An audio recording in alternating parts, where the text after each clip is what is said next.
Hi ಸ್ನೇಹಿತರೆ, ಗುರು digital Kannada YouTube ಚಾನಲ್ಗೆ ಆತ್ಮೀಯ ಸ್ವಾಗತ ಸ್ನೇಹಿತರೆ. ಕಾರ್ಮಿಕ ಮಕ್ಕಳಿಗೆ ಉಚಿತವಾಗಿ ರಾಜ್ಯ ಸರ್ಕಾರದಿಂದ ಭರ್ಜರಿ ಗುಡ್ ನ್ಯೂಸ್ ಅಂತಾನೆ ಹೇಳ್ಬೋದು ಸ್ನೇಹಿತರೆ. ಕಾರ್ಮಿಕ ಮಕ್ಕಳಿಗೆ ರಾಜ್ಯ ಸರ್ಕಾರದಿಂದ ಸ್ಕಾಲರ್ಶಿಪ್ ಕೊಡ್ತಾ ಇರುವಂತದ್ದು. ಸ್ಕಾಲರ್ಶಿಪ್ ಯಾವುದು ಮತ್ತು ಹೇಗೆ ಅರ್ಜಿಯನ್ನು ಸಲ್ಲಿಸುವುದು ಮತ್ತು ಅಮೌಂಟ್ ಯಾವಾಗ ಬರುತ್ತೆ, ಇದಕ್ಕೆ ಎಂತ ವಿದ್ಯಾರ್ಥಿಗಳು ಅರ್ಜಿಯನ್ನು ಸಲ್ಲಿಸಬಹುದು ಎಂದು ಈ ಒಂದು ವಿಡಿಯೋದಲ್ಲಿ ಕಂಪ್ಲೀಟ್ ಮಾಹಿತಿಯನ್ನು ತಿಳಿಸುತ್ತೇನೆ ಸ್ನೇಹಿತರೆ. ವಿಡಿಯೋನ ಎಲ್ಲಿ ಸ್ಕಿಪ್ ಮಾಡಬೇಡಿ, ವಿಡಿಯೋನ ಕೊನೆ ತನಕ ನೋಡಿ ಸ್ನೇಹಿತರೆ. ವಿಡಿಯೋನ ಶುರು ಮಾಡೋಕ್ಕಿಂತ ಮುಂಚೆ ನೀವಿನ್ನು ನಮ್ಮ ಚಾನಲ್ ಅನ್ನು ಸಬ್ಸ್ಕ್ರೈಬ್ ಮಾಡಿಕೊಂಡಿಲ್ಲಪ್ಪ ಅಂದ್ರೆ ಕೆಳಗಡೆ ಸಬ್ಸ್ಕ್ರೈಬ್ ಬಟನ್ ಇದೆ, ಅದರ ಮೇಲೆ ಕ್ಲಿಕ್ ಮಾಡೋದರ ಮೂಲಕ ಹಾಗೆ ಪಕ್ಕದಲ್ಲಿರುವ ಬೆಲ್ ಬಟನ್ ಕ್ಲಿಕ್ ಮಾಡೋದರ ಮೂಲಕ ಸಬ್ಸ್ಕ್ರೈಬ್ ಮಾಡಿಕೊಳ್ಳಿ. ಹಾಗಾದ್ರೆ ಬನ್ನಿ ಸ್ನೇಹಿತರೆ, ವಿಡಿಯೋನ ಶುರು ಮಾಡೋಣ. ಹೌದು ಸ್ನೇಹಿತರೆ, ಕಾರ್ಮಿಕ ಮಕ್ಕಳಿಗೆ ಬಂಪರ್ ಸುದ್ದಿ ಅಂತಾನೆ ಹೇಳ್ಬೋದು ಸ್ನೇಹಿತರೆ. ಮೊದಲಿಗೆ ಇದು ಯಾವ ಸ್ಕಾಲರ್ಶಿಪ್ ಎಂದರೆ ಕಾರ್ಮಿಕ ಕಲ್ಯಾಣ ನಿಧಿಗೆ ವಂತಿಕೆ ಪಾವತಿಸುವ ಸಂಘಟಿತ ಕಾರ್ಮಿಕ ಮಕ್ಕಳಿಗೆ ಶೈಕ್ಷಣಿಕ ಪ್ರೋತ್ಸಾಹ ಧನ ಆಗಿರುವಂತದ್ದು ಸ್ನೇಹಿತರೆ. ಈ ಒಂದು ಸ್ಕಾಲರ್ಶಿಪ್ ಅರ್ಜಿಯನ್ನು ಕೂಡ 2024-25ನೇ ಸಾಲಿನ ಕರೆದಿರುವಂತದ್ದು ಸ್ನೇಹಿತರೆ. ಅದೇ ರೀತಿ ಯಾವ ವಿದ್ಯಾರ್ಥಿಗಳು ಅರ್ಜಿಯನ್ನು ಸಲ್ಲಿಸುವುದು ಎಲ್ಲಿ ಎಂದು ತಿಳಿಯೋಣ ಸ್ನೇಹಿತರೆ. ಇಲ್ಲಿ ನೋಡ್ತಾ ಇದ್ದೀರಾ,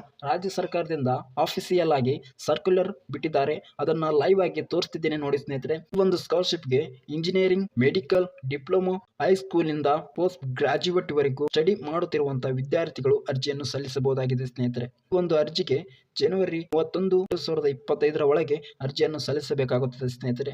ಹಾಗೆ ಕುಟುಂಬದ ತಿಂಗಳ ಆದಾಯ 35,000 ರೂಪಾಯಿಗಿಂತ ಕಡಿಮೆ ಇರಬೇಕಾಗುತ್ತದೆ. ಅದೇ ರೀತಿ ವಿದ್ಯಾರ್ಥಿಗಳು ಹಿಂದಿನ ವರ್ಷ ಕನಿಷ್ಠ 50% ಅನ್ನು ಮಾಡಿರಬೇಕು ಮತ್ತು ST SC ಸ್ಟೂಡೆಂಟ್ಸ್ ಅವರು 45% ಅನ್ನು ಪಡೆದಿರಬೇಕಾಗುತ್ತದೆ. ಅರ್ಜಿಯನ್ನು ಸಲ್ಲಿಸುವುದು ಹೇಗಪ್ಪ ಅಂದ್ರೆ ಇಲ್ಲಿ ನಿಮಗೆ ಕ್ಲಿಯರ್ ಆಗಿ ಕಾಣ್ತಾ ಇರಬಹುದು, ಕರ್ನಾಟಕ ಕಾರ್ಮಿಕ ಕಲ್ಯಾಣ ಮಂಡಳಿ ಸ್ಟೂಡೆಂಟ್ ಲಾಗಿನ್ ಇರುತ್ತೆ. ಅದೇ ರೀತಿ ನಿಮಗೆ PDF ಆಗಿ ತೋರಿಸ್ತೇನೆ ನೋಡಿ ಸ್ನೇಹಿತರೆ. ಇಲ್ಲಿ ಕಾಣುವಂಥ ಲಿಂಕ್ ಮೂಲಕ ನೀವು ಅರ್ಜಿಯನ್ನು ಸಲ್ಲಿಸಬಹುದು.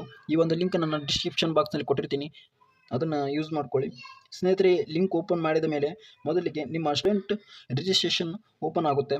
ರಿಜಿಸ್ಟರ್ ಆಗಿ ನಂತರ ನಿಮ್ಮ ಮೊಬೈಲ್ಗೆ 6 ಸಂಖ್ಯೆಯ ಒಂದು OTP ಬರುತ್ತೆ ಸ್ನೇಹಿತರೆ. OTP ಹಾಕಿಕೊಂಡ ನಂತರ ವಿದ್ಯಾರ್ಥಿಯ ಖಾತೆಯ ಸಕ್ರಿಯಗೊಳ್ಳುತ್ತೆ ಸ್ನೇಹಿತರೆ. ನಿಮ್ಮ ಖಾತೆ ಸಕ್ರಿಯಗೊಂಡ ನಂತರ ಇಮೇಲ್ ID ಅಥವಾ ಪಾಸ್ವರ್ಡ್, ನಿಮ್ಮ ಮೊಬೈಲ್ ನಂಬರ್ನ ಪಾಸ್ವರ್ಡ್ ಬರುತ್ತೆ. ಅದನ್ನು ಹಾಕಿದ ನಂತರ ಸ್ನೇಹಿತರೆ ಇಲ್ಲಿ ನೋಡ್ತಿರ್ಬೋದು ಅಕೌಂಟ್ ಸೆಟ್ಟಿಂಗ್ ಈ ಥರ ಬರುತ್ತೆ.